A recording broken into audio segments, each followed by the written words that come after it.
Yan. So, eto na naman ang ating meal prep for the week. So, nag-prepare na naman ang ating dalaga ng mga pagkain, ulam. So, itong unang ulam na to ay Bicol Express. Yan.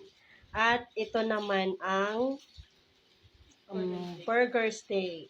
Yan. So, sarili niyang gawa yung burger steak. At ito naman ay chicken salpicao. Yan, chicken salpicao. At ito naman ang Cheesy chicken Tuscan. yan, cheesy chicken Tuscan.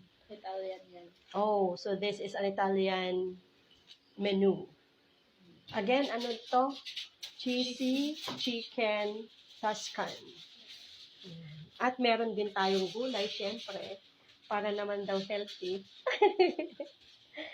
Yan. So, meron tayong ginisang ampalaya with giniling.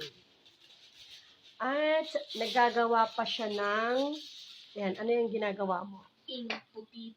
Embutido. Yan. So, embutido. Yan yung kanyang mixture.